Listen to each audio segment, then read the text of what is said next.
The word came down at dawn, and by noon the Duke of Ravensmoor had banished his wife to the one place in the kingdom no living soul would willingly go. Greywater Hold, Eleanor repeated, because she did not at first believe the parchment in her hand had said it. The seal was his own, the raven and the broken tower, pressed into wax the colour of old wine. You are sending me to the cursed marches. I am sending you where you cannot do further harm. Julian, Duke of Ravensmoor, did not turn from the long window of the gallery. Beyond the glass, the summer gardens of Ravenscourt lay golden and shimmering in the heat, the gravel walks pale as bone, the roses gone heavy and overblown on their stems. His shoulders filled the width of the casement. He had not raised his voice once, not all morning, and that was the worst of it. A shouting man could be reasoned with. A quiet one had already decided. "Look at me when you cast me out," she said. He turned. She had married this face 2 years ago in the cathedral at Ardennes, with half the peerage watching, and the king's own blessing read aloud. She had thought it a handsome face then, grave and dark-browed. The jaw of a man who broke horses and held the western border against the raiders out of the fells. She had not yet learned how cold it could go. His eyes moved over her, the travelling habit she had already been made to put on, indigo wool too warm for July, the dust of the courtyard on her hem, and something flickered in them and was gone. "The escort leaves within the hour," he said. "Mind the heat. The road to the marches is dry this time of year. That is all." Her voice did not shake. She was proud of that, later, when she had time to be proud of anything. 2 years your wife, and that is the whole of your farewell. Mind the heat. "What would you have me say, Eleanor?" The truth would do. She crossed the gallery toward him, her boots loud on the parquet, and she watched his hand settle on the back of a chair, not gripping it, only resting there, the knuckles pale. "You believe I betrayed you. You will not tell me how, or to whom, or on whose word. You have tried me in a court of one, and found me guilty before the breakfast was cleared. At least give me the charge. You know the charge. I do not." "The letters," he said, and for the first time something cracked through the cold, not loud, but there, a hairline in marble. "The letters to Lord Carrow's house. In your hand. Sealed with your ring. Found in the saddlebag of a man taken on the fell road 3 nights past, riding hard for the enemy line." The floor seemed to tilt under her. She had heard the name Carrow, only as one hears the name of a distant storm, a baron of the eastern reaches, a man the king watched with narrowed eyes. "I have never written to Lord Carrow in my life. They were in your hand. Then your eyes have been deceived, or you wish to be deceived. And I cannot tell which is the greater cruelty." She was close enough now to see the muscle move in his jaw, to catch the scent of him, leather and the bitter green of the rue that grew along the south wall, crushed where he must have walked through it that morning, before he came to ruin her. "Julian, I am carrying your name. I would sooner cut off my own hand than lift it against this house." For a moment, 1 breath, 2, she thought she had reached him. His gaze dropped to her mouth, then away, out to the burning gardens. "The horses are waiting," he said. And that was the end of it. The courtyard at Ravenscourt was a furnace by the time they brought her trunk down.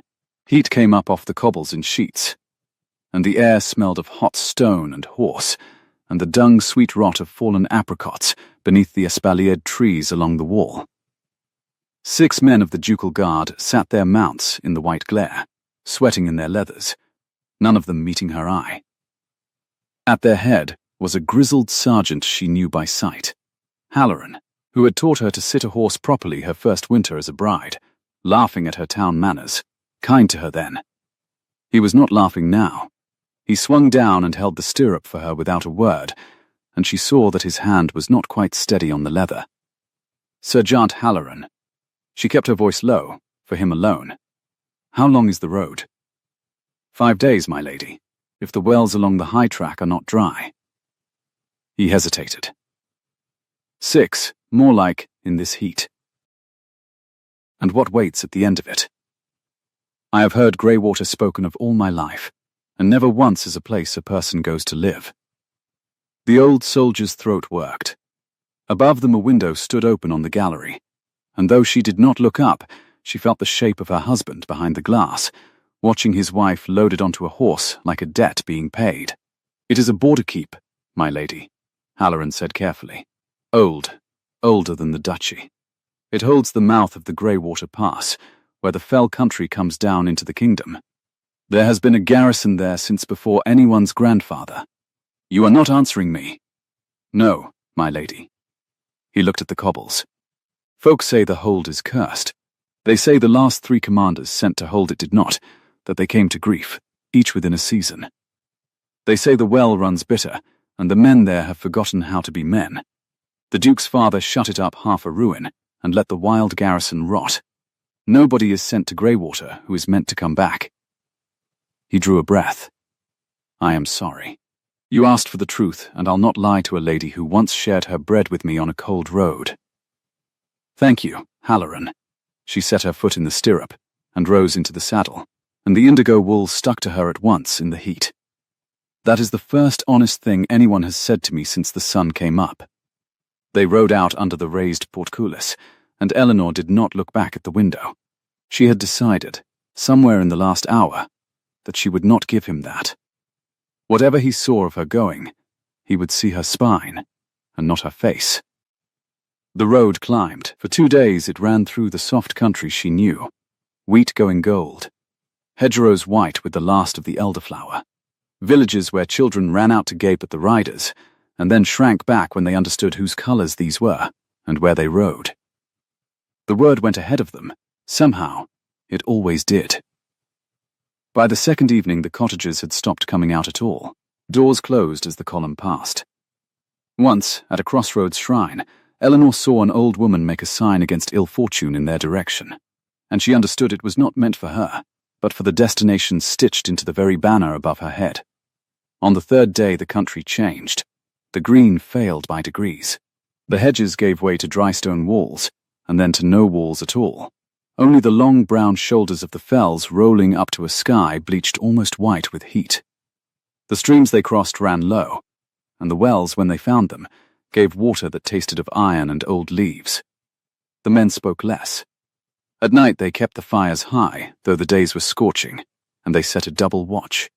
And Eleanor lay in her small tent, and listened to the wind come down off the high country, carrying a sound she could not name. Not quite a voice, not quite the cry of a bird, a thin keening that ran along the edge of hearing, and then was gone.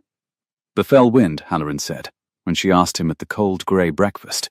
"It does that in the passes. The men don't love it." He did not say what the men believed it was. He did not have to. On the 5th day they came to Greywater. She smelled it before she saw it. Wood smoke gone sour, and under that the green stink of standing water, of a moat or a cistern, left too long.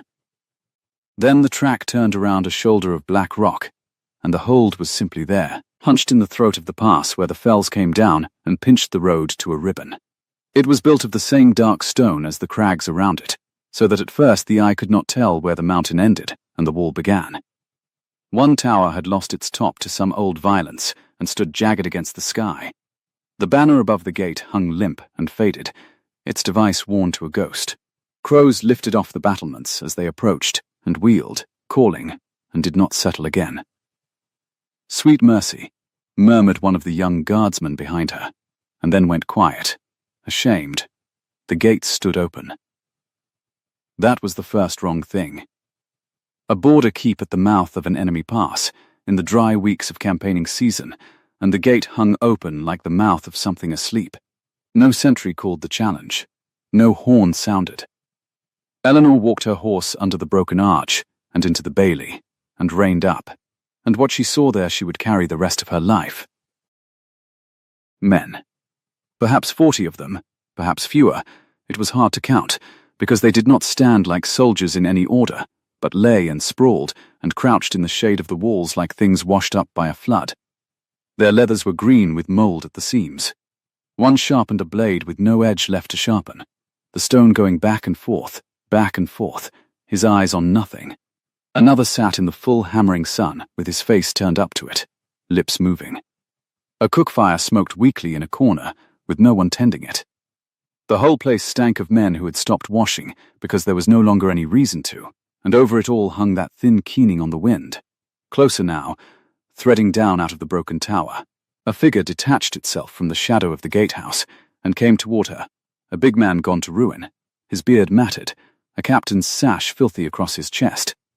So, his voice was a ruin too, cracked and amused. His Grace sends us a lady, a fine lady, in her fine blue, all the way up the dry road. He looked her over and laughed, and the laugh turned into a cough, and the cough ended, and he spat. What did you do, my lady, to earn Greywater? Burn down a church? Poison a bishop? Behind him a few of the men had roused enough to watch, their eyes flat and curious. Doesn't matter. Nothing matters here. You'll learn that. The hold takes the spine out of a body, week by week, and then you stop minding. We've all stopped minding. Haven't we, lads? No one answered him. The blade went back and forth on the dead stone. Eleanor sat very still in the saddle, and she was aware of Halloran's hand drifting toward his sword behind her, and of the 6 clean men of the ducal escort gone tight and silent at her back, and of the heat, and the smell, and the keening, and the worn ghost of a banner hanging dead above a fortress her husband had sent her to moulder in, and something in her, something she had not known was there until this exact moment, until she had been stripped of her name and her home and her good fame, and set down at the bottom of the kingdom, with nothing left to lose. Something in her stood up. "What is your name, Captain?" she said. He blinked. "Brennan, Garrison Commander. What's left of one?" Captain Brennan. She swung down from the horse before Halloran could reach the stirrup, and her boots came down in the filth of the bailey, and she did not flinch from it. She was a head shorter than the man, and she walked straight up to him until he had to look down at her, and she let him smell the dust of 5 days' hard road on her and see that she had not wept it off. "You have asked what I did to earn this place. I will tell you. I did nothing. I was sent here on a lie, by a man who could not be troubled to learn the truth, and I have ridden 5 days in the worst heat of the summer to arrive at the end of the world and find it guarded by men who have decided that the end of the world is a comfortable place to lie down." Her voice carried now, clear and cold and ringing off the black stone, and along the walls heads came up. "I have lost everything a woman can be made to lose. Do you understand what that makes me, Captain?" He stared at her. "No, my lady. It makes me dangerous," Eleanor said, "because there is nothing left in the world that anyone can take from me to make me afraid." She turned from him, slowly, and looked along the slumped ranks of the garrison, into one ruined face after another. "On your feet. All of you. I do not care what you have been told about this place. I do not care what you believe is coming down off that mountain in the night. From this hour the gate of Greywater Hold does not stand open, and its commander does not lie in the sun talking of how nothing matters. Something matters. I am here, and I intend to live, and you are going to help me do it whether the curse likes it or no. Now stand up." For one long, terrible moment, nothing happened. The crows called. The blade scraped once more on the stone, and stopped, and then, here and there along the wall, one man and then another began, slowly, as though they had forgotten how, to rise to their feet. She did not know yet that the man taken on the fell road with her forged letters in his saddlebag had not been riding alone. She did not know that Lord Carrow's true correspondent sat even now at Ravenscourt, close enough to the Duke to pour his wine. She did not know that the thin keening in the broken tower was not a curse at all, but a thing with a name and a cause, and that finding the cause would be the first stone she laid in a wall that would one day astonish a kingdom. She knew only that 40 broken men were getting to their feet, because a banished woman had told them to, and that somewhere 5 days south a Duke believed he had buried her. He had not. He had planted her. That night, when the gate was shut and barred for the first time in longer than any of them could remember, Eleanor stood on the wall walk in the cooling dark and looked north, into the black mouth of the pass where the enemy country began, and she listened to the keening, and she did not look away from it. "My lady." Halloran had come up the worn steps behind her, quiet for a big man. He would have to start south again at dawn. His orders were to deliver her and return. "I'd not leave you here. If you'll say the word, I'll take you up behind me and we'll ride for the coast and a ship, and let his grace whistle for his prisoner. And you would hang for it, and I would run for the rest of my life with a stranger's crime on my back." She shook her head, watching the dark. "No, Halloran. I am done running before I have begun. A lie sent me here. I mean to send the truth home, in its place." She glanced at him. "When you reach Ravenscourt, will you carry a message for me? Any words you like, my lady. Tell him nothing." She turned back to the pass, and the wind off the high fells lifted the loose hair at her temple, warm and strange, and smelling of stone. Let him hear nothing of me at all. Let him wonder. A man who wishes to forget a thing cannot bear, in the end, to be allowed to. Give him silence, Sir Jant. It will cost him more than any letter I could write. Below them in the bailey, a fire had been built up properly for the first time, and a man was singing, badly, hoarsely, half remembering the words of some marching song from a war that was over. It was a wretched sound. It was the most hopeful thing she had heard in 5 days. Eleanor of Ravensmoor, banished wife, mistress now of a cursed and crumbling hold at the end of the kingdom, stood on the wall through the first watch of the night, and began, very quietly, to plan. Dawn came to Greywater, the colour of cold ash, the sun lifting somewhere behind the fells, but never quite clearing them, so that the light in the bailey was grey before it was gold. Eleanor had not slept. She had sat the first watch, and most of the second on the wall walk, and when she came down at last her legs were stiff with cold, despite the promise of heat already gathering in the throat of the pass, and her good indigo wool was stiff, with the dust of 5 days. She found Halloran in the gateway with his horse saddled, and the 6 clean men of the escort drawn up behind him, blinking in the half-light, eager as men are eager to put a cursed place at their backs. "My lady." He had shaved, somehow, scraped his jaw clean with cold iron water, as though he meant to ride south looking like a soldier of the duchy, and not a man fleeing a tomb. "We'll make the wheat country by nightfall, if the high wells hold. I've left you what we could spare, 3 sacks of meal off the pack mule, and a wheel of hard cheese, and my second sword, because the one on that captain's hip hasn't been drawn since the old king's reign by the look of it. You have given me more than the Duke did," she said. "He gave me a road and told me to mind the heat." The old sergeant looked at the cobbles. A crow dropped from the broken tower and crossed the bailey low, and the men flinched as one, all 6, and were ashamed, and Halloran did not flinch at all, because he had set his mind to other things. "You're certain, my lady. There's still room behind my saddle. I am certain." She put her hand on his horse's neck. The beast was warm and real, and smelled of honest sweat, and she held on to that. "Ride safe, Halloran, and remember what I asked. Not a word of me. Not how I looked, not what I said, not whether I wept on the road. Let my husband have the whole silence of the marches for his answer. It's a cruel gift to give a man." He gathered his reins. "He gave me a cruel one first." She stepped back. "Go." He went. She climbed to the wall walk to watch them down the dry track, 7 small figures dwindling along the brown shoulder of the fell until the heat shimmer took them, and they were gone, and the dust of their going hung gold in the slanting light, and then settled, and there was nothing on the southern road at all, only the empty land and the iron smell of the morning, and, behind her, threading down out of the broken tower, the thin keening of the fell wind that the men believed was a curse. She stood and let herself feel it, the whole weight of the empty country closing around her. The last friendly face gone south.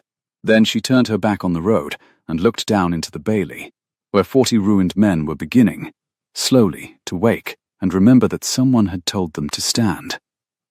"Captain Brennan," she called down. "Where do you take your water?" By full morning the heat had come into the bailey like a hand pressing flat, and Eleanor had her answer, and it sickened her. They took their water from a cistern sunk in the rock, at the foot of the broken tower, a black mouth of standing green, scummed at the edges, breeding its own small flies, and beside it, a windlass, with a rope gone furry with rot. She stood over it with her sleeve across her mouth, and Brennan beside her, swaying a little on his feet though the sun was barely high, his breath sour, his eyes red-rimmed and amused. "Cursed water," he said comfortably. "Runs bitter, like everything here. You'll not change it, my lady." 3 commanders tried. Captain Voss had the men dig a fresh well by the south wall, struck rock at 6 feet and gave it up. Captain Aldous sent to the Duke for an engineer, and the engineer took one look at the place and was on the road south by morning. He laughed his ruined laugh. Aldous didn't last the autumn after that. None of them lasted. The hold takes the heart out of a man, and then it takes the rest. How? Eleanor said. How what, my lady? How did they come to grief?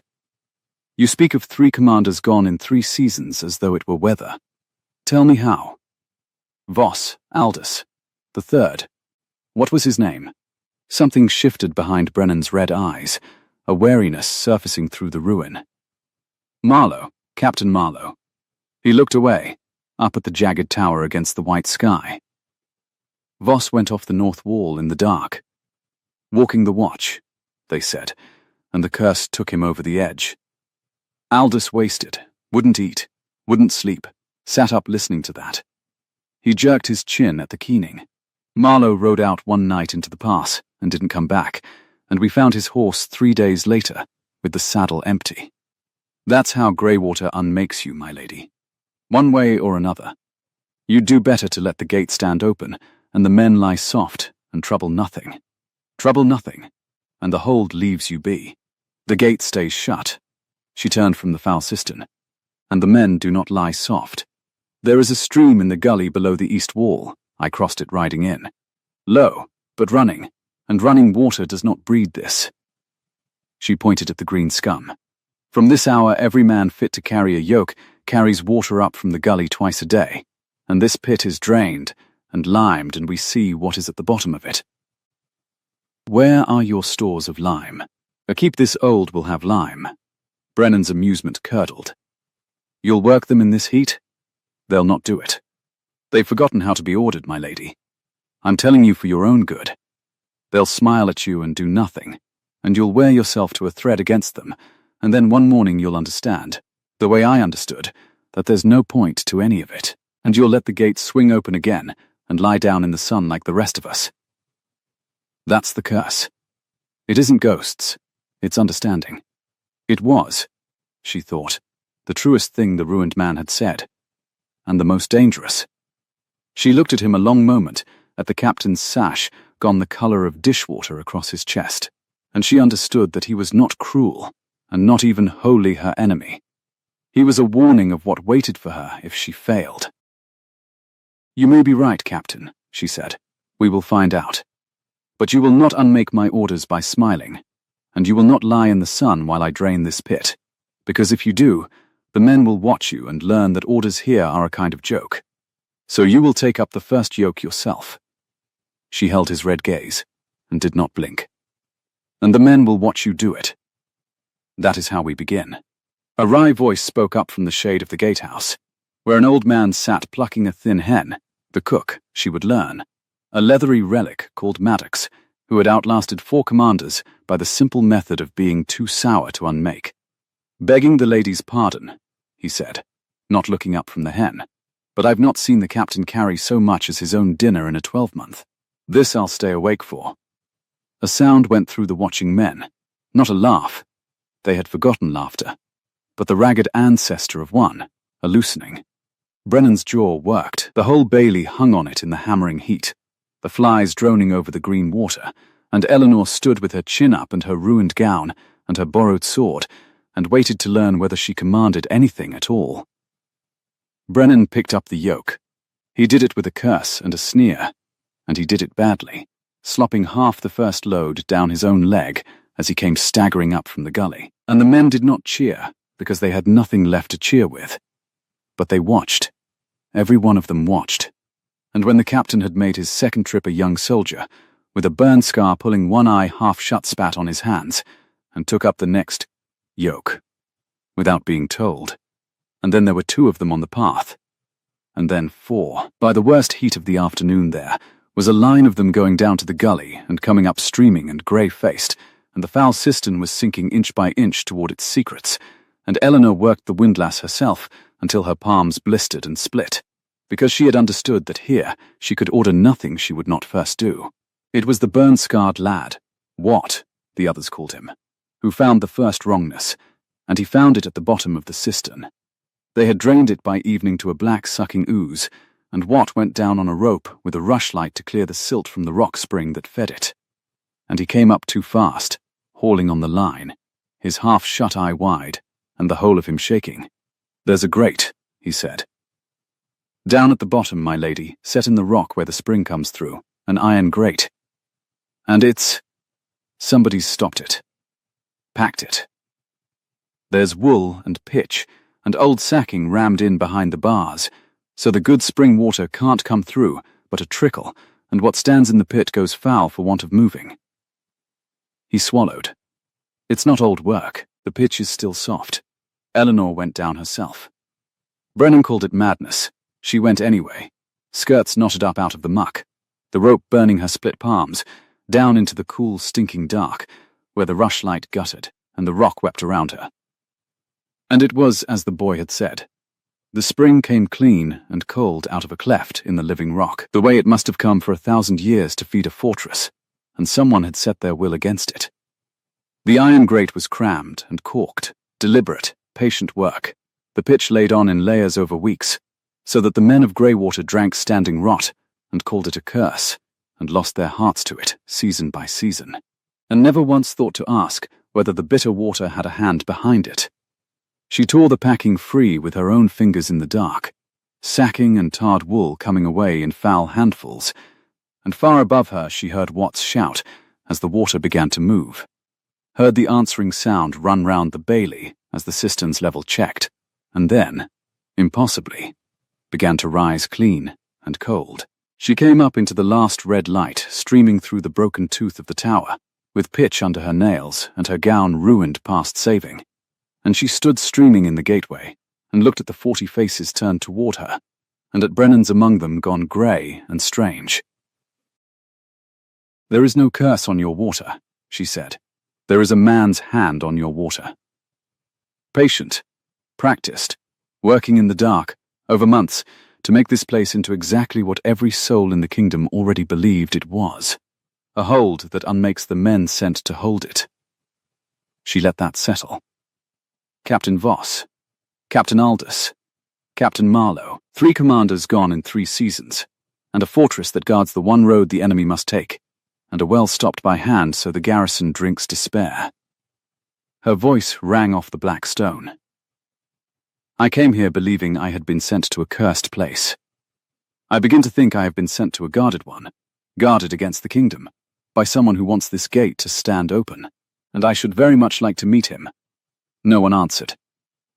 But that night the keening came down out of the broken tower as it always did, thin and high on the warm wind, and for the first time Eleanor did not hear a curse in it.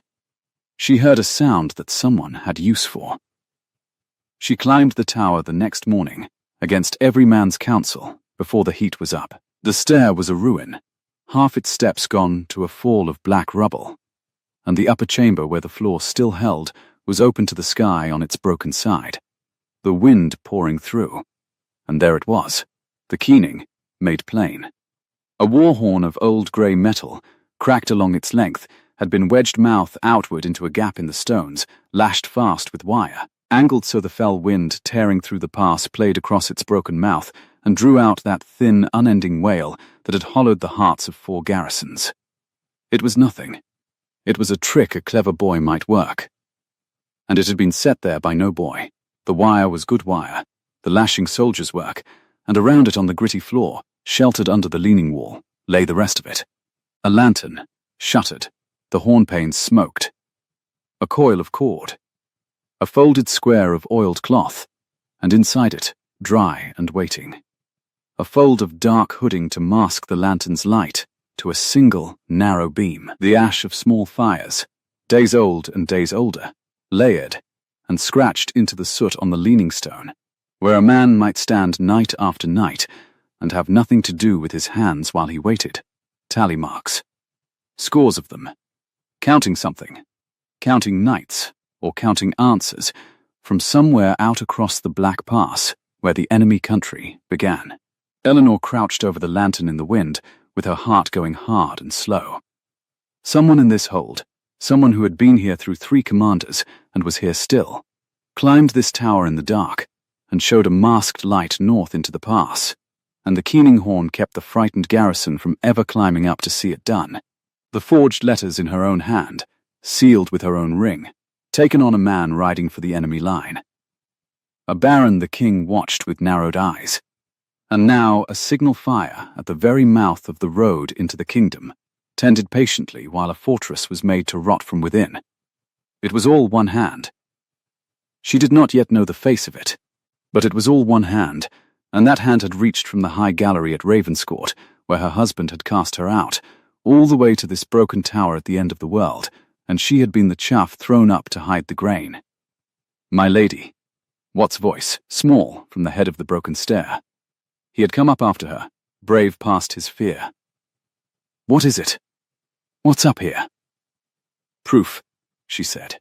She gathered the lantern, the cord, the oiled cloth, the masking hood into her ruined skirt, careful as a woman gathering eggs. "Proof that I am not the only liar's tool in this story, Watt. Say nothing. Not to the captain, not to your own pillow. Someone here climbs to this room, and I do not yet know his name, and until I do, he must believe his curse is working." She looked at the tally marks scored deep in the soot. "And he must believe I am too busy with the water to look up."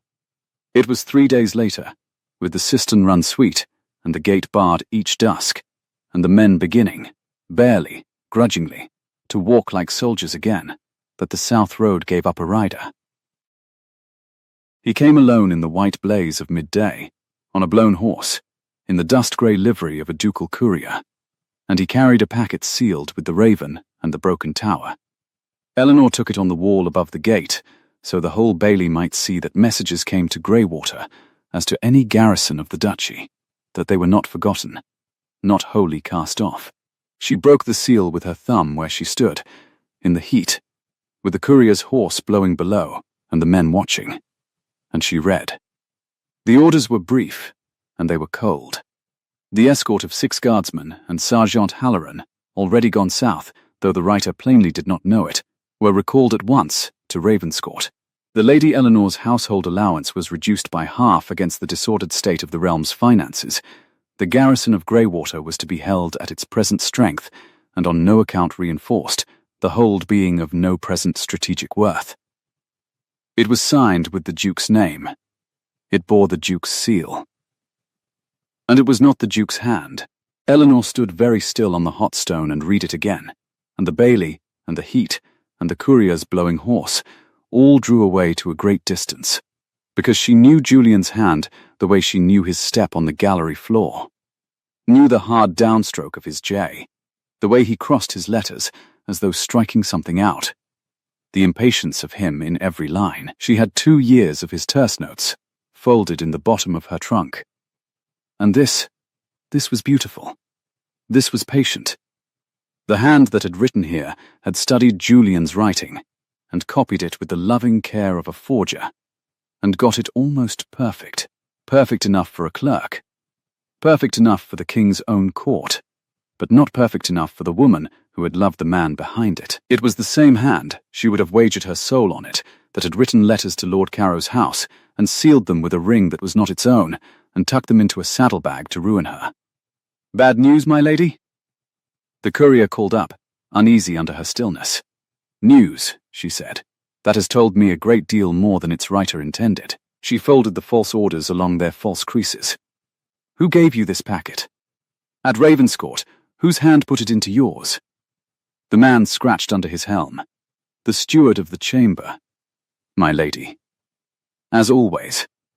"Master," he caught himself, glanced at the gate, lowered his voice though there was no one near him in all that empty land. "Master Crail, him that keeps the Duke's correspondence and pours at his table, has done these 3 years." 3 years. Voss, Aldous, Marlowe. 3 commanders in 3 seasons. A man at the Duke's elbow these 3 years, who kept his correspondence, who could copy a hand and lift a seal and slide a packet of ruin into a courier's bag, and who had, perhaps, a second man in this very hold climbing a broken tower to show a light north. Eleanor's hand closed on the folded parchment until the wax cracked. "Master Crail," she said softly. "I shall remember it." She did not yet know the worst of it, that the false orders forbidding reinforcement were not idle cruelty but careful preparation, clearing the board before a stroke already in motion. She learned that part at dusk. The horn from the pass came as the light failed, not the keening of the broken war horn above her, but a true horn, deep and answered, sounding once from the black throat of the fells, and then again, nearer. What reached the wall walk first, and then Eleanor, and Brennan after her, with his sword drawn at last, and his face for once entirely awake, and they stood together looking north into the dimming pass, where the heat of the day still shimmered off the rock. And there was dust on the high track. A great deal of dust, hanging gold in the last light, the kind that is raised not by a probe of a dozen raiders come to test a closed gate, but by a column, by horses and men in numbers, moving down out of the enemy country toward the one road into the kingdom, toward a fortress they had been promised would be rotten, ungarrisoned, blind, its well stopped and its men unmade, and its gate left hanging open like the mouth of something asleep. Sweet mercy, Watt whispered. The same words the boy had whispered 5 days ago at the sight of the hold, and this time no one shamed him for it. Brennan turned to her, and all the ruin had gone out of his face, leaving something older and more frightened underneath. "My lady, we are 40 men, and half of those forgot how to hold a wall a year ago, and there's no help coming. You read it yourself. No reinforcement. The Duke's own order. The Duke's order was a lie," Eleanor said. She did not take her eyes from the gold dust rising in the dark pass, from the deep horn sounding a third time, closer. Her split palms ached on the cold stone. "Every part of this place has been made ready for this night by a patient hand. The water, the curse, the open gate, the men with their hearts taken out, the order that strips us bare and forbids us aid. Someone has spent 3 years and 3 commanders building a door into the kingdom, and tonight they mean to walk through it." She drew Halloran's second sword, and the worn blade caught the last red light. "So we are going to disappoint them." "What? The gully gate? The lower postern? Is it barred?" I don't know, my lady." "Then find out. And bar it. And run." She turned on the wall, and her voice went out over the waking, frightened Bailey, clear and cold and carrying, as it had carried on her first hour in this place. "Up. All of you, up and to the walls. The curse is broken, and the water runs sweet, and tonight we find out what 40 men are worth when somebody has remembered to tell them they are men. Maddox, every lamp we own to the gatehouse. Brennan, with me. And then, lower, only for the grey-faced captain at her side. As the horn sounded a 4th time, and the dust came on down the darkening pass, you told me the hold unmakes whoever holds it. Let us find out tonight whether it can be held." Brennan looked at her for a long moment in the failing light, and then he laughed, not the ruined cackle she had heard on her first hour at the gate, but something shorter and harder, a sound with a man's weight behind it. "Held," he said. "God help me. I'd half forgot the word." He turned and bellowed it down into the bailey, and his voice cracked on the first try and held on the second, and that was Greywater all over. Broken, then holding. "To the walls, you idle dogs. To the walls, or by morning you'll wish the curse had taken you soft in your sleep." They came. Slowly, stumbling, half of them still shaking the long stupor out of their limbs. But they came, snatching up rusted pikes and bills from the armory Eleanor had made them scour 2 days past, jamming caps over matted hair, and the bailey that had lain like a flood rack for a year began, in the blue dusk, to move with purpose. Eleanor went down among them with Halloran's sword bare in her blistered hand, and gave her orders short and plain, because she had learned in 5 days that frightened men cannot hold a long sentence in their heads. You and you, the gatehouse. Bar the wicket, drop the beam, and pile every stone you can lift behind it. A burn-scarred face swam up before her. What? The lower postern by the gully? Is it barred? Barred and braced, my lady. I did it myself, and I drove a wedge under it besides. His voice climbed thin and high. But the wood's old. It's that old. If they bring iron to it, then we hold the wall above it so they never bring iron to it. Maddox. She turned, and the old cook was already there at her elbow, his leather face entirely calm. A long carving knife thrust through his belt, and an armful of lamps clutched to his chest like a man bringing kindling to a hearth. Every light we own to the gatehouse, and oil, and the brazier lit. I want that gate as bright as noon when they come to it. Men fight what they can see. They lose their nerve at what they cannot. There's a wisdom in that, Maddox allowed, squinting up at her over the lamps. 4 commanders I cooked for, and not one of them thought a hungry man fights better by lamplight than by dark. They thought a great deal, those 4. Pity it never kept them breathing. He shuffled off toward the gatehouse, and the dry little remark trailed behind him like smoke, and Eleanor, God forgive her, felt the corner of her mouth tug, because in all that gathering dread the sour old creature was the one steady thing in the yard. She would remember that. Later, she would remember exactly how he had made her want to smile.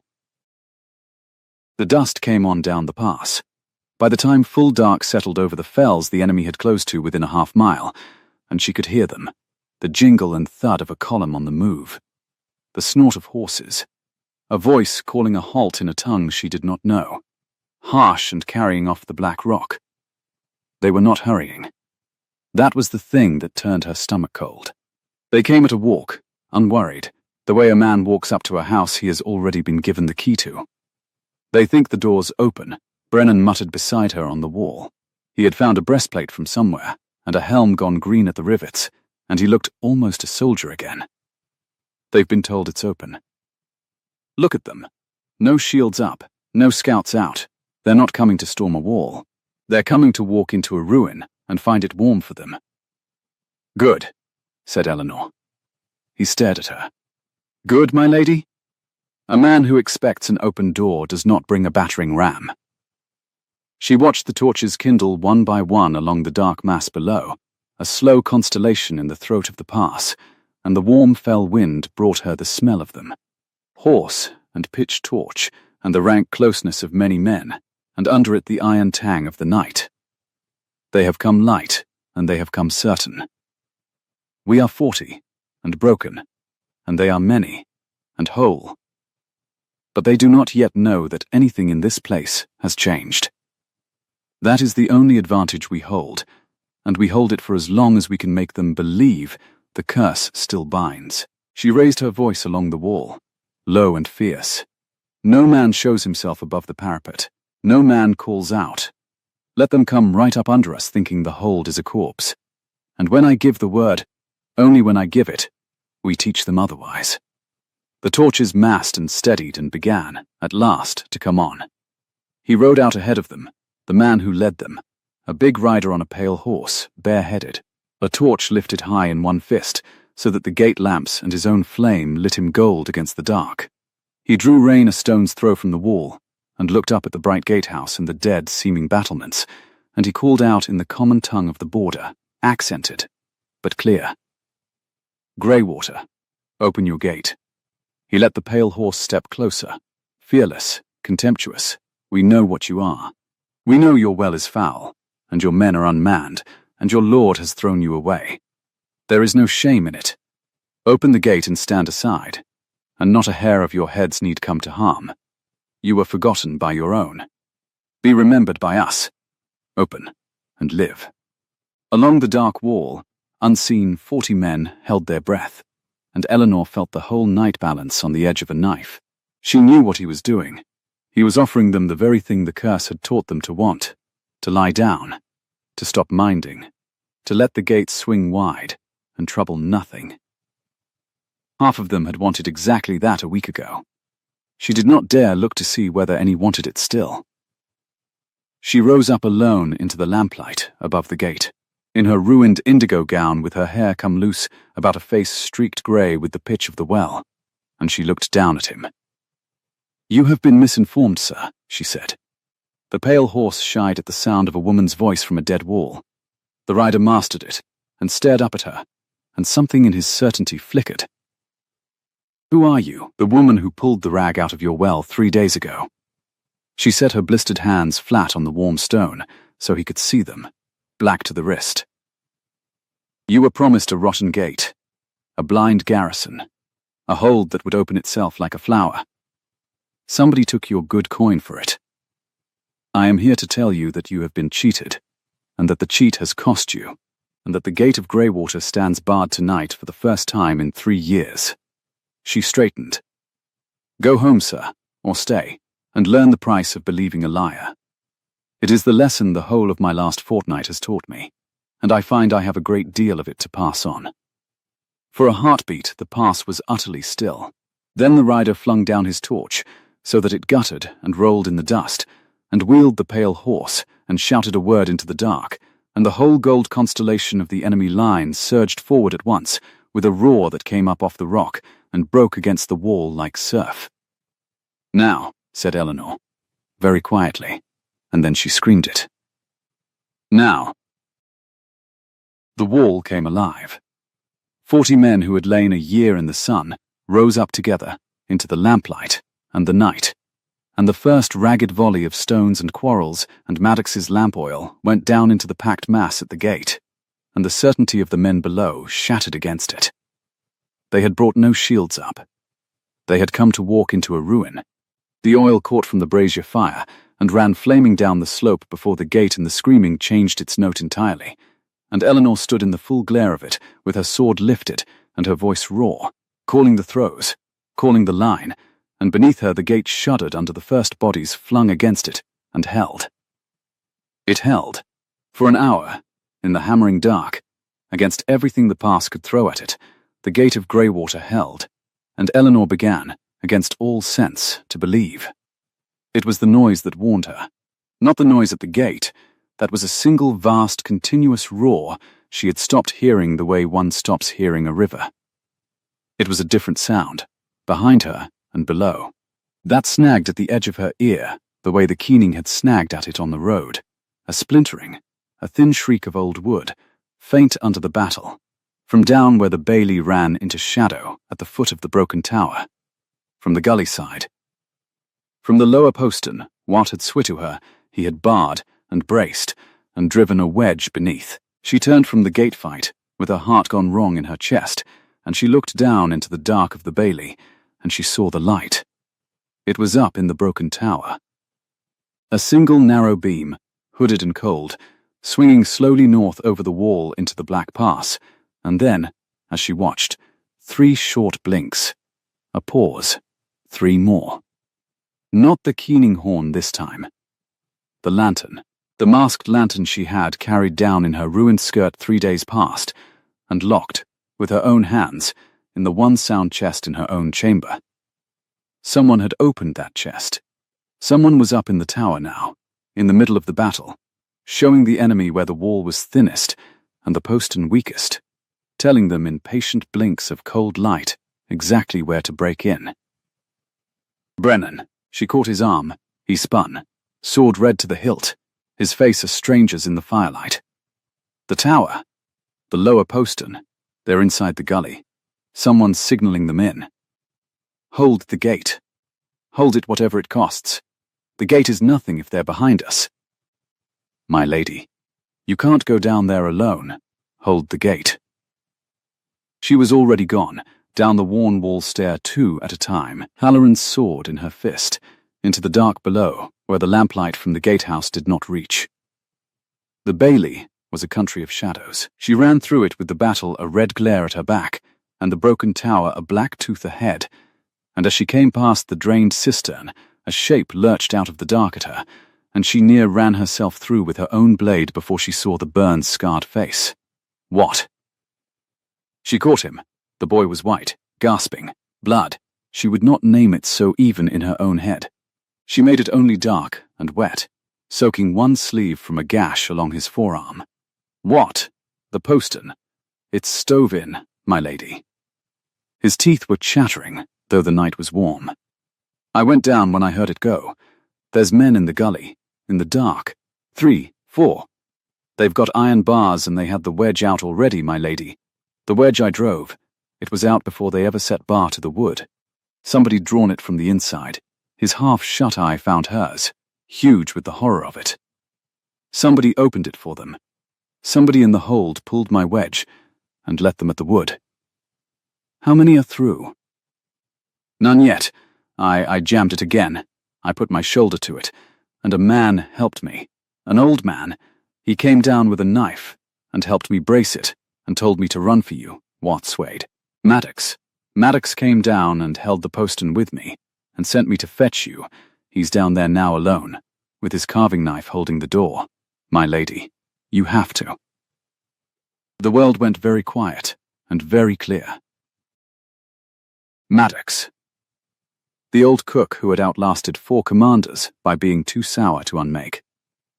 Maddox, who had been at Greywater longer than any soul living, through Voss and Aldous and Marlowe, 3 commanders gone in 3 seasons, while one leathery man went on plucking hens in the gatehouse shade. Maddox, who had brought every lamp in the hold to the gate with his own hands not 1 hour past. Every lamp, so that the bailey behind would lie in perfect dark while a cold beam swung north from the tower. Maddox, who had made her want to smile. "What?" she said, and her voice was not her own. "When you came on the postern." "The light in the tower. Was it showing before you went down, or after?" The boy blinked at her, not understanding. "After, my lady. It started after.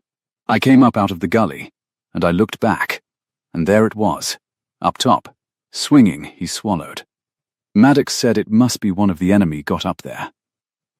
He said to tell you to look to the tower while he held the door." "Yes," Eleanor said softly. "I am sure he did." She turned from the boy and looked up at the broken tower, where the cold beam still swung its patient signal north into the dark. 3, and 3, and 3, and she understood the whole shape of it at last. The way one understands the shape of a room when the lamp is finally brought in. That the hand which had stopped the well and hung the keening horn and tended the fire through 3 murdered seasons was not out across the pass in the enemy country at all. It had been here the whole while. It had carried her lamps to the gate. It had stood at her elbow and made the dry little jokes that kept her steady, and it had sent the one boy brave enough to climb the tower down into the gully on a lie, so that nobody would go up the broken stair while the signal burned. "Stay here," she told Watt. "Bar yourself in the gatehouse with Brennan. If I do not come down, tell him everything I have told you, and tell him the cook is the curse, and let him do what soldiers do." She tightened her grip on the sword. "I am going up." "My lady, your hands," the boy began, and then she was already climbing. The broken stair was worse in the dark and the heat than it had been by day. The fallen rubble shifted under her boots. The wind poured down through the gaps in the wall thick with the smell of the pass, pitch and horse, and the green stink of the gully below. And over all of it now, the wet copper reek of a fight. Twice she went to her knees on the slick stone, and put her ruined palms down on the grit, and bit back the cry of it, and climbed on, up out of the noise of the gate, up toward the cold light. Below and behind her the battle roared and flickered. Ahead, the narrow beam swung and blinked. Swung and blinked. Indifferent. Methodical. 3, and 3, and 3. She came up through the broken floor, into the open chamber where the sky showed through the leaning wall, and there he was. Maddox stood with his back half to her, at the gap in the stones, the masked lantern in his 2 hands, working its hood with the easy patience of a man who has done a thing 10,000 times. His carving knife lay on the gritty floor beside him, clean. He was not holding any postern. He had never gone near the gully. He was humming, very low, under the wind, the same hoarse marching song the soldier had half remembered her first night, when she had thought it the most hopeful sound in 5 days.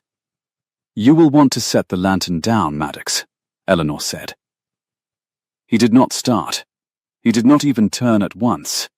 He finished the count he was on, 3 slow blinks, a pause, and only then did he lower the hood and let the beam go dark, and turn, and look at her across the wind-scoured chamber, his leather face entirely calm in the faint glow of the battle leaking up through the floor. "Now that's a shame," he said. "I did rather hope the boy would keep you at the gate a while longer. He's a good boy. Brave, too brave by half, that's what killed the others. You know, the brave ones. Voss went up this very stair, after this very light. The brave fool. On a black night, much like this one." He clicked his tongue. "Long way down off the north wall. From here. Terrible accident. The curse," everyone said. "You stopped the well." Her voice came out level, and she was distantly amazed at it. "You hung the horn. You sent Watt down into the gully on a lie. 3 years. 3 commanders." She made herself say the rest. "And the lamps.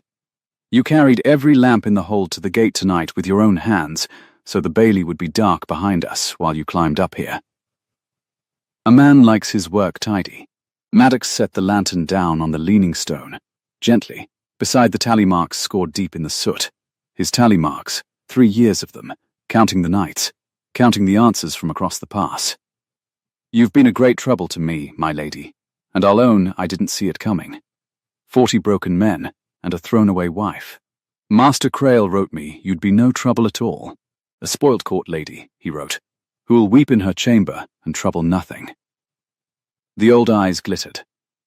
"He's a clever man, Crail, but he's never once in his life had to manage anyone he couldn't bribe or frighten, and I don't think he reckoned on the one you can't do either of those two. The one who's already lost the lot. You said it yourself that first hour. I heard you. Nothing left to take, so nothing left to fear." He shook his head, almost fond. "I should have stopped your well twice over the night you rode in." "Crail," she held to the name like a handhold on the broken stair. "Master Crail, who keeps the Duke's correspondence. Who copied my hand to Lord Carrow and sealed it with a ring that was not mine. Who wrote the orders today in my husband's hand to forbid you reinforcement." The pieces seated themselves one by one, cold and certain. "You are his man here. You have been his man here for 3 years, opening this door a crack at a time, and tonight you mean to open it wide. Tonight it's opened, my lady."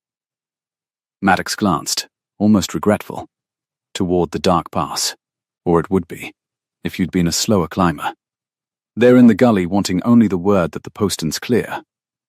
One more signal and they're up the wedge Watt braced and into your bailey from behind, while every man you've got is screaming at the front gate. He spread his empty hands. "It's not personal. You seem a fine enough lady, but there's a road into the kingdom under this rock, and a great many people on the far side of the fells have paid a very great deal of money to be sure it stays open, and you're standing on it." He bent for the lantern. "Don't," Eleanor said. "Or what?" He smiled at her, gentle, terrible, and lifted the masked light. And his thumb found the hood. "You'll run an old cook through?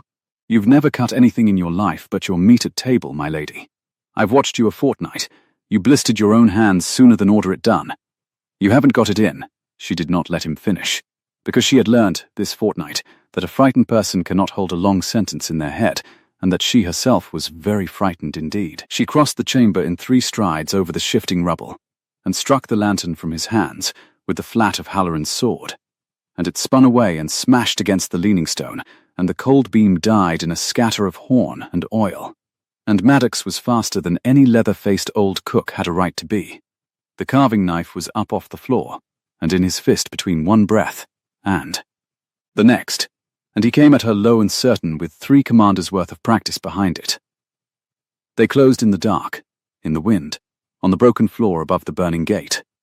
He was old, and she was spent, her palms split and slick, her arm leaden from an hour of calling the wall, but she was taller, and she had reach, and she had Halloran's good blade against a kitchen knife, and behind everything she had, the thing he had named himself, and could not take back, she had nothing left in all the world that he could threaten her with.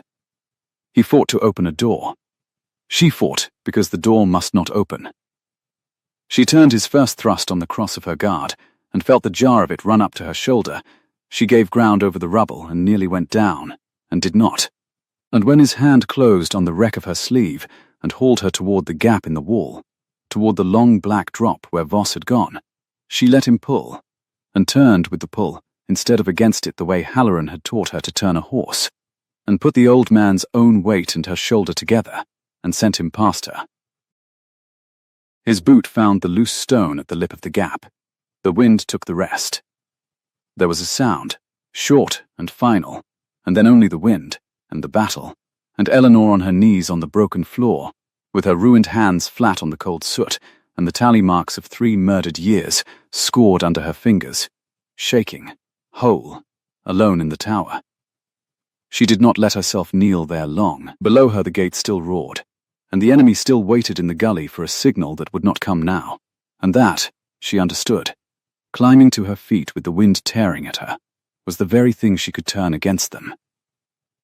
They were waiting for a light. They did not yet know their man in the tower was gone. If she gave them a false one, if she sent them the signal that the postern was clear when it was not, she could draw the whole of that gully force up against a braced door and a waiting wall, and break them on it. She salvaged what she could of the smashed lantern, the hood half melted, one hornpane cracked but whole, and she struck a light from the tinder in the oiled cloth with hands that would barely close, and she leaned out into the black mouth of the pass and showed the enemy the cold beam they had paid 3 years for. 3 blinks. A pause. 3 more. Come up. The way is clear. Come and take your open door. Then she ran for the stair, and the gate, and the gully wall, shouting Brennan's name into the dark before she had even reached the bailey, because she had perhaps 100 heartbeats to set a trap before the men below the wall came swarming up the wedge that Watt had braced, believing themselves expected, believing the curse had kept its bargain, and the only soul in all of Greywater who knew the truth of any of it was a banished wife with shredded hands and a borrowed sword, standing alone at the bottom of the kingdom, the night not half over, the column at the front gate undiminished, and the worst of it, she felt it settle in her chest cold and sure as she came down into the firelight, still to come. For if Maddox had been Crail's hand here, and Crail sat even now at her husband's elbow pouring his wine, then this attack on a forgotten hold was never the whole of the plot. It was the door. And somewhere south, beyond 5 days of dry road, the men who had built that door so carefully meant to walk a great deal further through it than one cursed keep at the end of the world, and Julian, who had thrown her away on their forged word, would never see the hand that reached for him, because he had sent away the one soul living who had learned to read its writing. "Brennan!" She screamed into the glare. "The gully wall, every man you can spare, they're coming up the postern, and I want them to. Now, Brennan. Now." The gully wall was lower than the gate, old and crumbling, and the men who reached it came in a half-crouch out of the dark below, sure of their welcome. Eleanor saw them through the gaps in the parapet, as she came tearing down off the stair, shapes rising up the braced postern in the green stink of the gully, hand over hand, hauling at the wedge Watt had driven. The wedge that her false signal had told them was already drawn. They had seen the cold light blink 3 and 3 from the broken tower. They believed the man in the high room had kept his bargain. They believed the curse still held. Down. She breathed at the dozen men Brennan had peeled off the gate, pushing them flat behind the broken stone with her own bleeding hands. "Let them come over. Let them set their feet on our side before you so much as breathe. They think we are corpses. Be corpses 1 moment longer." The first of the climbers got his elbows over the parapet and grinned in the dark, a young man with a torch, scarred jaw, and he looked along the wall walk at the dozen still shapes and took them for the slain. He swung his leg across. He opened his mouth to call the rest up. "Now," said Eleanor. They rose. The young man's grin was still on his face when Brennan took him by the collar and the belt and pitched him back into the gully on top of the men climbing behind, and then the whole short stretch of wall was a churn of bills and pike butts and falling bodies, and the certainty went out of the enemy below in a single ragged scream of confusion. Men who had come to walk through an open door, finding it slammed and bristling. They could not get up the wedge with their own people falling on them. They could not see in the dark how few held the wall. They broke off the postern and milled in the gully, and the warm, fell wind carried up the sound of an army that has lost the one thing it was promised, surprise, and does not know what else it has lost with it. The oil, Eleanor called. Maddox's lamp oil, what's left of it, down the gully, and a torch after. Not to burn them, to show them. Let them see how thin we are, and run, or let them see and stay, and break their teeth on it. Either serves. A jar went over, and a brand spun after it, and the gully bloomed orange, and in that light the men below at last saw the truth of Greywater. Not a tomb, but a wall held by waking men, and a woman in a ruined indigo gown standing tall in the firelight, with a sword in her shredded hand, calling the line. They ran, first in ones, then in a flood, back up the gully into the dark of the pass, and the deep horn that had sounded so certain 4 times now sounded twice, broken, calling the column off the front gate too, and the gold constellation of torches that had pressed against the hold for an hour wavered, drew apart, and began to stream north into the throat of the fells the way it had come. They're going. Brennan stood swaying against the parapet, his green riveted helm gone, a long shallow hurt across his brow he had not yet noticed. My lady, they're going. We held it. He said the word as though it were in a foreign tongue, the way he had said it on the wall before the first horn. We held the gate. You held the gate. Eleanor lowered the sword at last, and her arm shook so that the point dragged in the grit. I only reminded you that you knew how. Dawn came up grey behind the fells, and then, for the first time in 5 days, gold, true gold, spilling over the high ridge into the throat of the pass, and down into a bailey that was no longer a flood rack of broken men. They had set their own watch without being told. Someone had got the cook fire going properly, and at that thought Eleanor's chest went tight and cold, because the man who had tended that fire for 3 murdered seasons was no longer in the world to tend it, and she had been the one to send him out of it. She told them the truth on the wall walk in the first clean light, all of them gathered below in the gold and the long blue shadow of the broken tower. Because she had learned in a fortnight that men who are lied to lose their hearts, and these had only just got theirs back. There was no curse on Greywater, she said. There was a man, one of your own. He stopped your well with his own hands, and hung the horn that wailed in the night, and showed a cold light north to the enemy across the pass, season after season, and 3 good commanders came to grief, because they went looking for a ghost, and never thought to look for a cook. A sound went through them, low and terrible. Maddox served a man called Crail, who sits at the Duke's right hand 5 days south, and pours his wine. Crail forged the letters that ruined me, and sent me here for chaff, to hide his grain. And last night, when the door he had spent 3 years building was meant at last to open, an old man went up that tower to swing the light one final time, and he did not come down. She let it stand plain. She would not dress it. I went up after him. Only one of us came down. I will carry that to the end of my days, and I will not pretend to you it sits easy. But the door is shut, and the men who paid for it are running north, with the morning behind them. Watt, white-faced, his arm bound in a strip of someone's shirt, was the first to find his voice. Then it's over, my lady.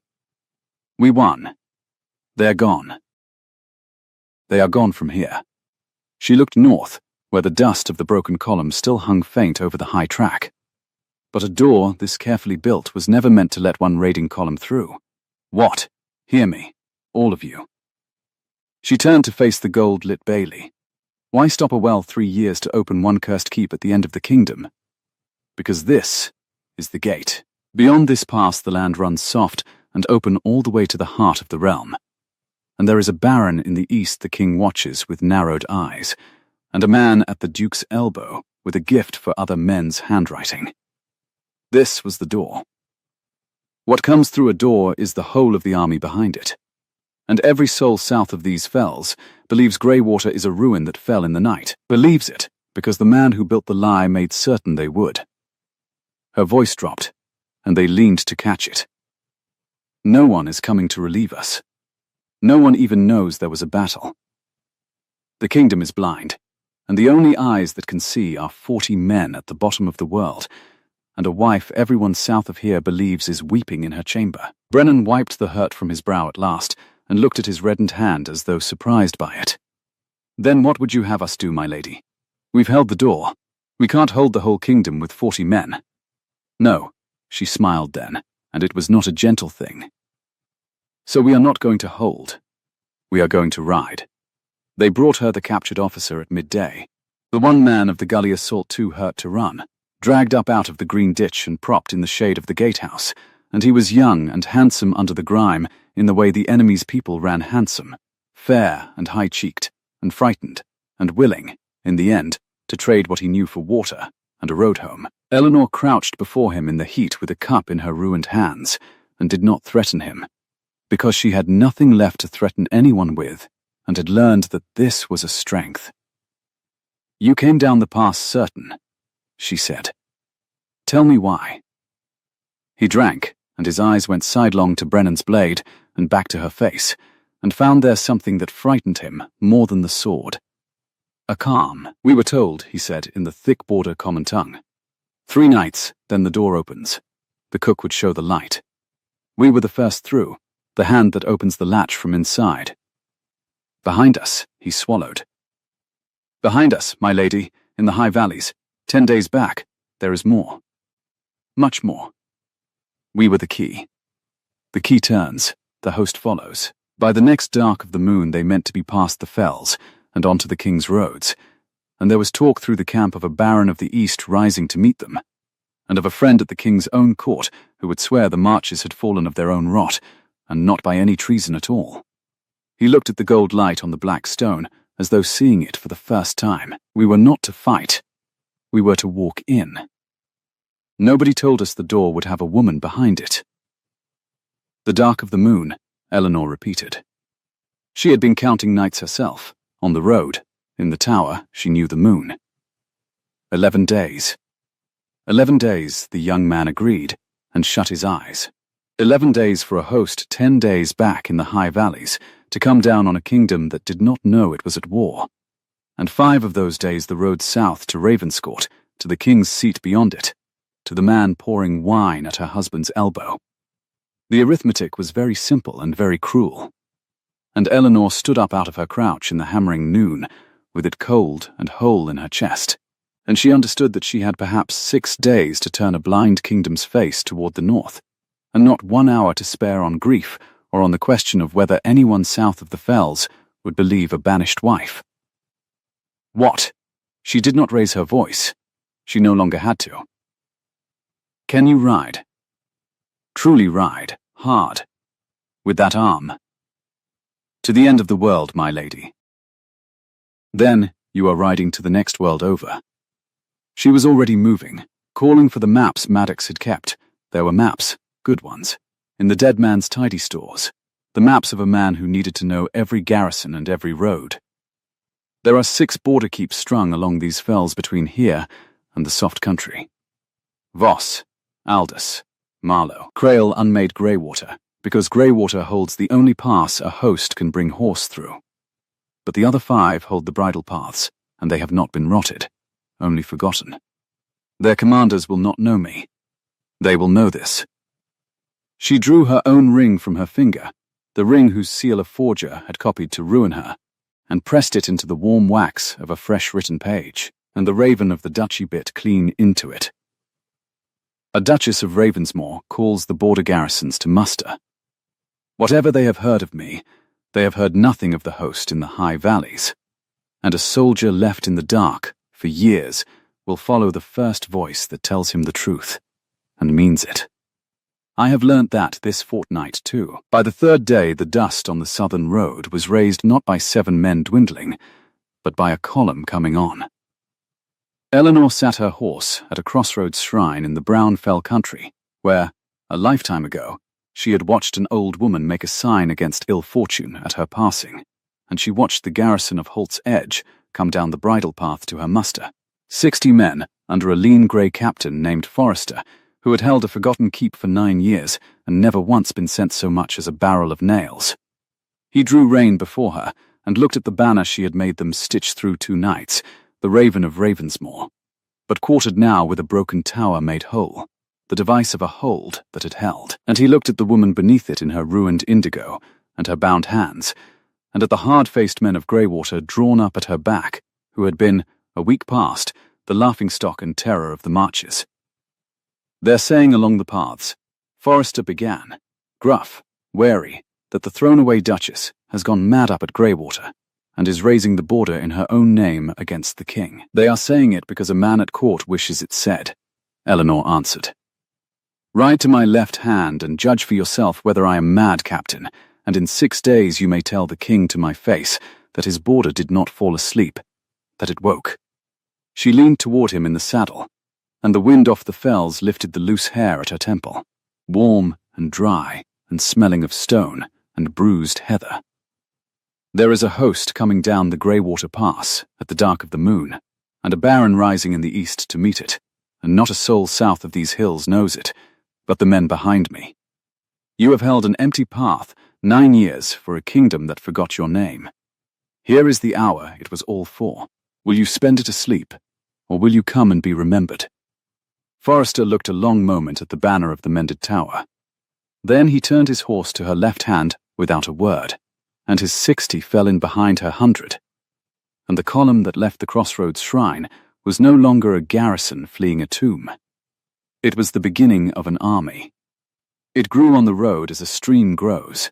Garrison after garrison came down to the seal of the Raven and the mended tower, the men of Holt's Edge and Carrow Ford and the 3 Sisters' keeps, lean forgotten soldiers who had held the bridle paths in the dark for years and wept, some of them, openly, to be at last called by someone who knew they were there. By the 5th day, Eleanor rode at the head of near 500, hard border men who knew every fold of the fells, and the word ran ahead of her down into the soft golden country, the way the word of her disgrace had once run, but turned now, inside out, so that the cottagers who had shut their doors at the sight of her colours came out instead into the wheat-gold evening to watch the banished Duchess pass at the head of a host, and did not make the sign against ill fortune, and some of them, the old soldiers among them, took down their grandfather's bills from over the hearth and fell in. She did not feel like the kingdom's finest army. She felt like 500 tired people on dusty horses. But she had learned, this fortnight, that the difference between a rabble and an army is only whether someone has remembered to tell them what they are for, and she told them, every dusk, around the fires, until they began to believe it before she did.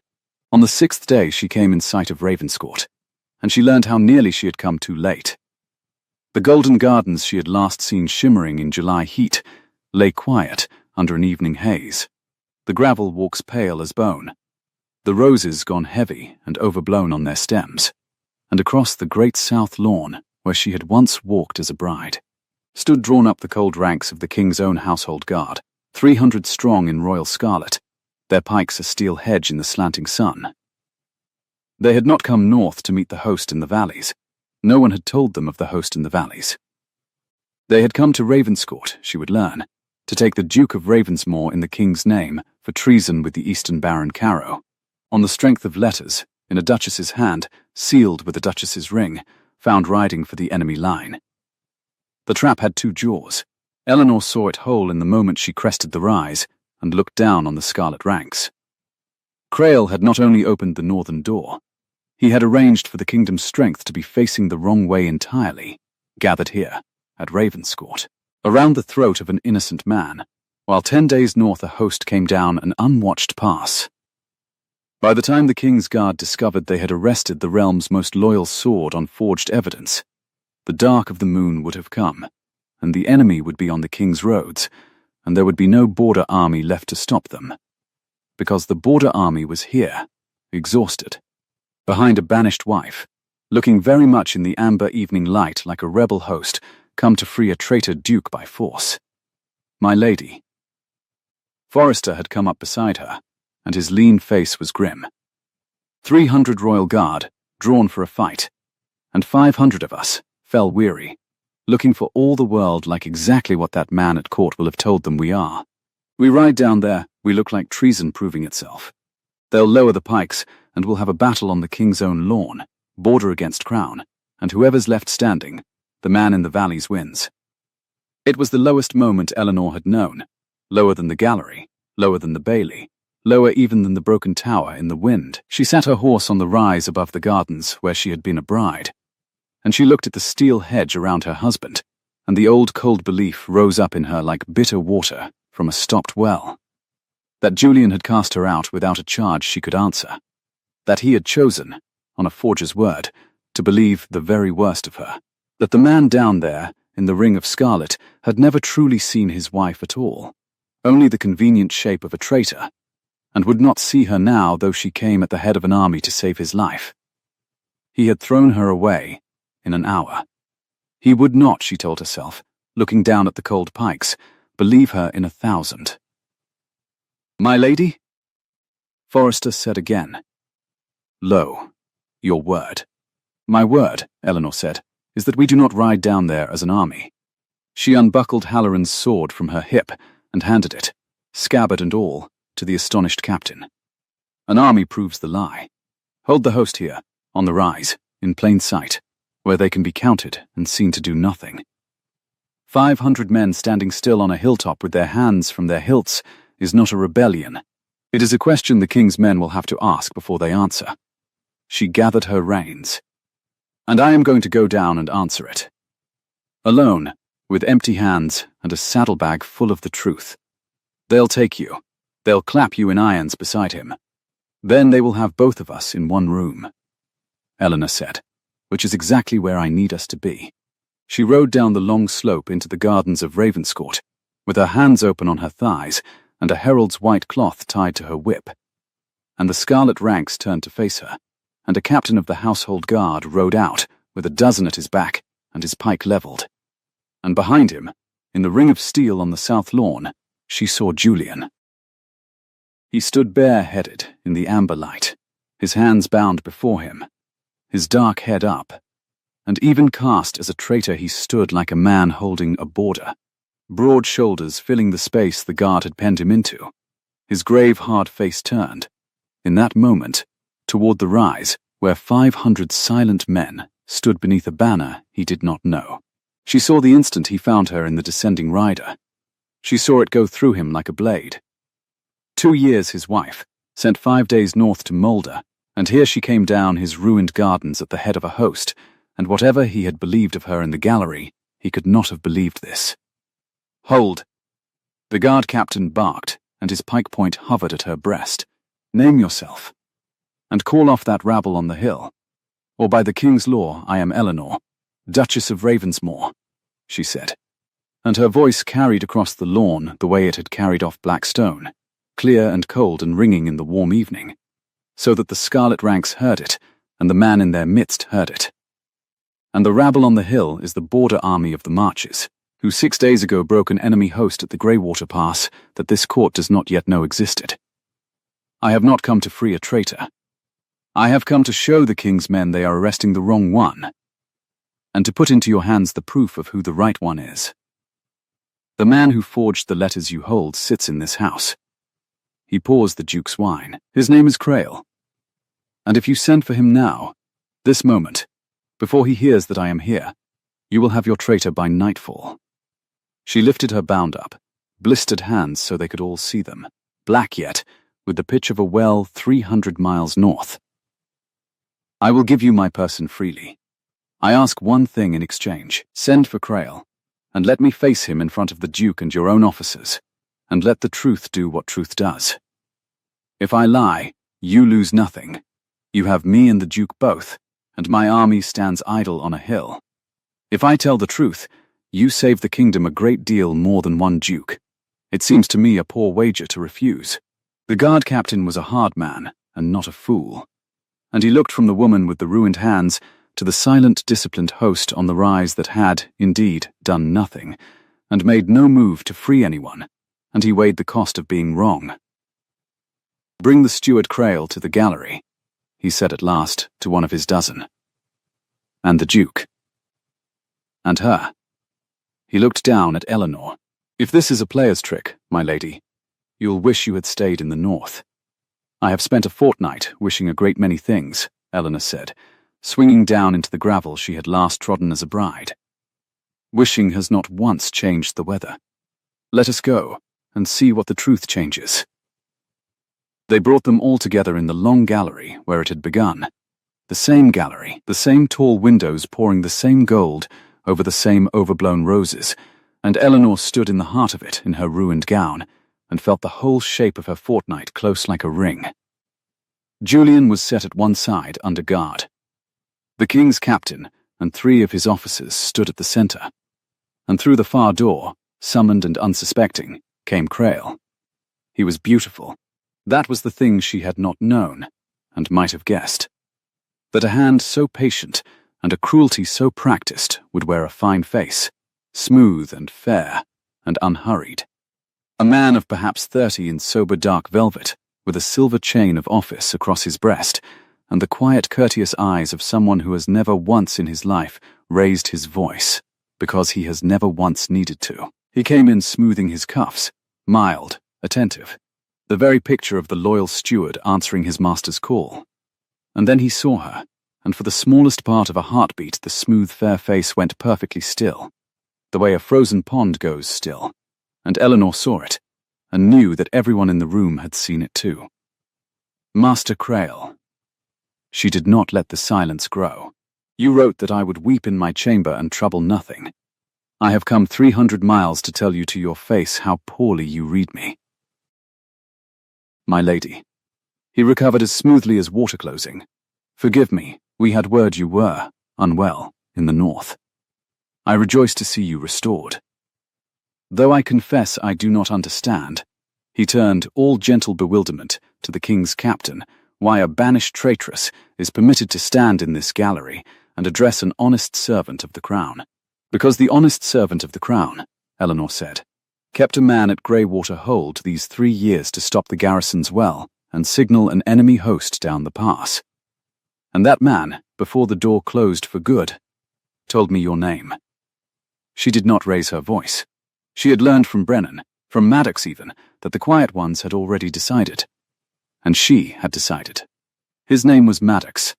He cooked there. He said, and I will give you his words, exactly, that you wrote him I would be no trouble, a spoilt court lady who'll weep in her chamber and trouble nothing. Did you write him those words, Master Crail? Think before you answer. There are 4 of the king's officers listening, and they will remember which way you jump. I have never in my life heard the name, Crail said, and his voice was perfect, warm and faintly pitying. My lady, grief and exile have plainly disordered you. A cook at the end of the kingdom, telling tales? Against this? He spread his elegant hands.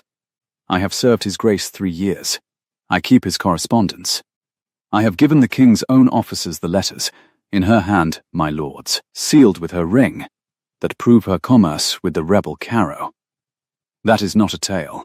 That is wax and ink. Where is hers? A dying cook's whisper in a cursed tower? No, Eleanor said. Mine is wax and ink too. And she opened the saddlebag at her hip. She laid it on the long table between them piece by piece, in the gold light, and she made them watch her do it, because she had learned that men believe what they see done with hands. The masked lantern, its hood half melted, one horn pane cracked, the coil of cord, the square of oiled cloth, and the orders, the false orders, sealed with the raven and the broken tower, recalling her escort and forbidding Greywater reinforcement, which she unfolded and turned and set before the king's captain with one black-nailed finger laid against the signature. This came to me 6 days ago, she said. It bears the Duke's seal. It bears the Duke's name. Captain, you have seen the Duke's hand on 100 dispatches in this campaign. Read it. and tell this room whether the Duke of Ravensmore wrote it." She held the captain's eye. "And then take up one of the letters Master Crail gave you, the letters in my hand that ruined me, and lay the two beside each other. The same forger drew them both. He is very good. He is good enough to deceive a court and a king. He copied my husband's hand and my own with the same loving care, and he made only one mistake in 3 years." She turned, at last, to Julian, who stood bound and silent and white to the lips at the side of the gallery. He never reckoned that a wife might know her husband's hand the way she knows his step on the floor. "I have 2 years of your terse little notes folded in the bottom of my trunk, Julian. I knew this was not yours before I had read 3 words of it. It is too patient to be you.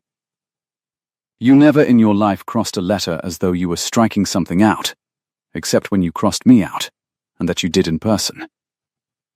The captain bent over the 2 papers. He laid them side by side in the slanting sun, the false ducal order and the false duchess's letter, and the whole gallery hung on the small movement of his eyes from one to the other and back. A clock ticked somewhere. Outside the tall windows a thrush sang in the overblown roses, careless of all of it. "They are the same hand," the captain said slowly. "God's truth. The same downstroke. The same hand wrote both." He looked up, and his face had changed. "Master Crail, you gave us these letters from the Duke's correspondence. You alone keep that correspondence. You alone had the Duke's seal to your hand, and the Duke's writing under your eye 3 years together." And Crail, who had never once in his life raised his voice, raised it now. It happened very fast. He went for the door he had come in by, and he was quick, and there was a small bright thing in his hand. Eleanor saw the silver wink of it. A poniard slid from his sleeve, and she understood, in the half-second she had, that a man with nothing left to lose is the most dangerous creature in any room, and that she was no longer the only such creature present. He meant to take the Duchess to the door with the blade at her throat and bargain his way out. He came at her smooth and certain and contemptuous, the way the rider on the pale horse had come at a wall he thought was a corpse.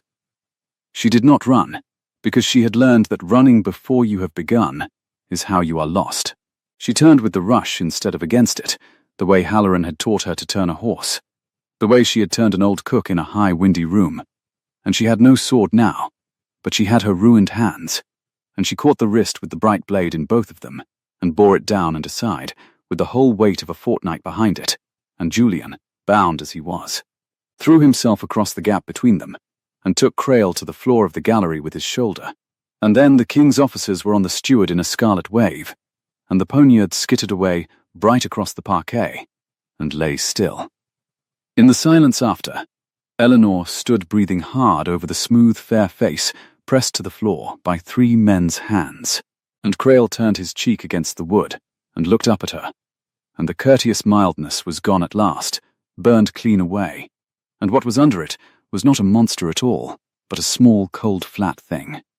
The look of a man who had decided long ago that nothing mattered, and had spent his life proving it to everyone he could reach. "You should have wept in your chamber," he said. "So everyone keeps telling me," said Eleanor. "They took him out." The captain gathered the lantern and the cord and the 2 damning letters with his own hands, and turned to Eleanor, and to her quiet astonishment went down on one knee to her in the gold light among the scattered evidence of her ruin.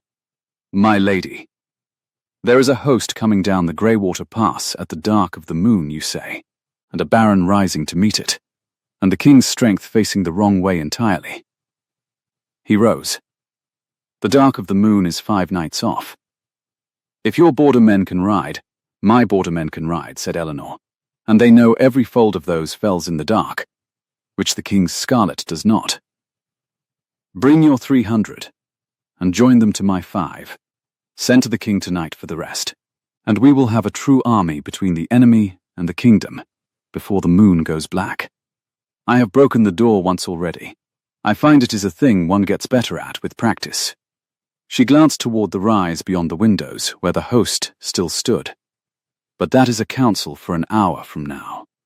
First, her voice, which had not shaken once through any of it, betrayed her at last on a single word. First, will someone please cut my husband's hands free?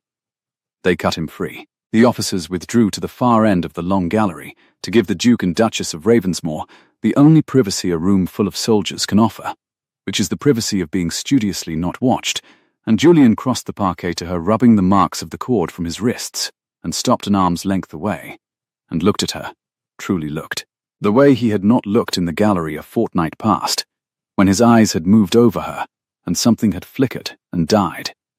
"I cast you out," he said. His voice was not cold now. It was wrecked. On his word. On wax and ink.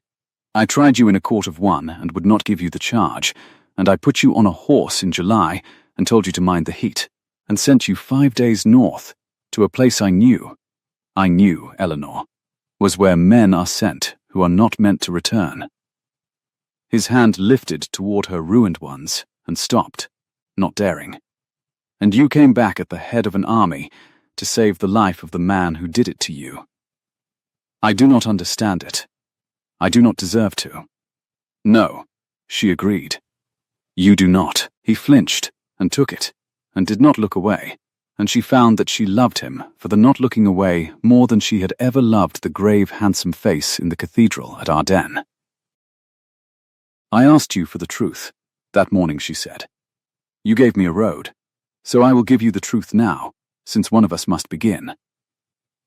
She stepped closer, into the space his stopped hand had not dared to cross, and she took his hands and laid them over her broken ones so he would feel the pitch and the blisters, the whole cost of it, written into her skin. "I came back for you, because somewhere on a wall in the dark, between the well and the tower, I stopped being the woman you threw away, and started being someone who would not let a patient liar have the kingdom. And you, Julian, are part of the kingdom. The largest part, to me, God help my judgment. I did not ride 300 miles to forgive you. I have not decided whether I forgive you. I rode them because I would not give Crail the one thing he wanted, which was for me to lie down in the north and let him take everything, including you." Her voice dropped. "Hating you would have been lying down. I found I could not afford it. Then let me earn the deciding." He turned his bound, marked wrists so that he held her hands now, gently, around the hurt. "I will go to the king myself and lay down the marches into your hand. The command of the border army is yours, in law and in the field. And I will ride under your banner to the pass and take my orders from my wife in front of the whole host, and let the peerage make of that what it will. I will give up the thing I have held longest, which is the belief that I am always the one who must be obeyed. It is the only cost I have that is worth anything." He bent his dark head. "It is yours, whether you keep me or not." It was, she thought, a real apology with a real cost, the surrender of the one power he had never in his life laid down, and she had learned this fortnight to know the genuine article from the forged. She stood in the gold light of the gallery where he had ruined her, with the thrush still singing in the overblown roses outside, and she felt the bitter water in her, the stopped well of 2 years and a fortnight, begin at last to move and run clean. "Keep you," she said softly. "You are a great deal of trouble, Julian. You forge nothing. You copy no one's hand. You cannot tell a true letter from a false one to save your life or mine, and yet I find I have ridden a very long way to be standing exactly here." She let him see it, all of it, the thing the rules of her old life would have had her keep behind her teeth. "Yes, I keep you. Now take your border army's first order. Send the swiftest rider you have to the king, and the second swiftest to your kitchens, because your wife has held a cursed hold, and broken a host, and unmasked your steward all on hard cheese, and stopped water, and she would like, before she saves the kingdom, to sit down at her own table and eat." The dark of the moon found the border army strung across the Greywater Pass in the warm summer dark, and what came down out of the high valleys to meet it found no open door and no rotten garrison, but the mended fortress at the throat of the fells lit like a beacon, and 5,000 men of the marches and the crown ranged in the night under a banner of a raven and a tower made whole. And the host that had been promised a kingdom for the walking turned in the high passes and did not come down, and the baron in the east, hearing of it, burned his treasonous letters, and rowed hard for the coast, and was not seen in the realm again. There was a reckoning, and it was hard, and Eleanor was in the field for all of it, at her husband's side, or ahead of him, and the kingdom that had once whispered the name Greywater as a curse learned to say it another way entirely. But that is the matter of histories, and this was only ever the story of a banished wife, and so it ends where such stories should, at a table, in the gold light of a late summer evening, 3 months on. They sat at the small table in the morning room at Ravenscourt that looked over the south lawn, where the roses had been cut back and would bloom better for it next year, and the long heat of July had eased into the mellow gold of September. And Eleanor's hands, healed now, scarred faintly across both palms, in a way no court glove would ever quite hide, broke bread, and passed it. Brennan held Greywater still, a true captain of a true garrison, and wrote her dispatches in a large painful hand. Watt was learning his letters from Forrester. The kingdom was awake. "I have had a petition," Julian said from the College of Heralds. "They are much exercised about the new quartering on our banner, the Mended Tower. They say there is no precedent for a device commemorating a fortress that was never lost, only nearly so, and they should like to know on whose authority it was granted." "And what did you tell them?" "That it was granted on the authority of the woman who mended the tower," he said, grave as ever, buttering his bread with great care, and that if the College of Heralds wished to dispute the matter, they were welcome to ride 5 days north in July and take it up with the garrison directly. I find they have not pressed the point."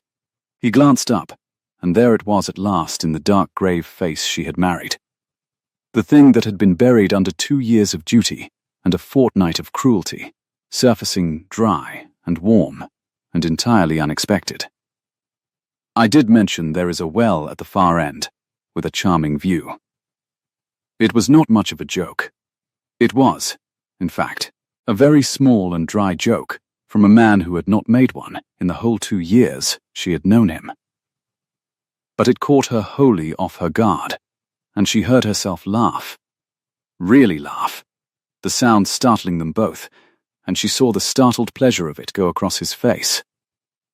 The wonder of a man learning he could make his wife laugh after all, and she put her scarred hand over his on the table in the September gold. "Mind the heat," she said. "Eleanor, no." She turned his hand over and laced her fingers through the scars and all. "You said it to me once and meant it as a farewell. I am saying it to you, and I mean it as a promise. There will be more roads, and more hosts, and more patient men in fine velvet who think a kingdom is a thing one can take by stopping a well in the dark. And every time I will ride out into the worst heat of it, and so will you, beside me. Mind the heat, husband. We are neither of us the sort to be sent anywhere safe." Outside, a thrush sang in the cut-back roses, and the gravel walks were gold instead of bone, and the gallery window where he had once turned his back on her stood open to the warm evening air. "But we will mind it together. That is the whole of my terms. You accepted them once already, in front of the king's officers. I am holding you to them. You hold everything to its terms," he said, and lifted her scarred hand to his lips and held it there.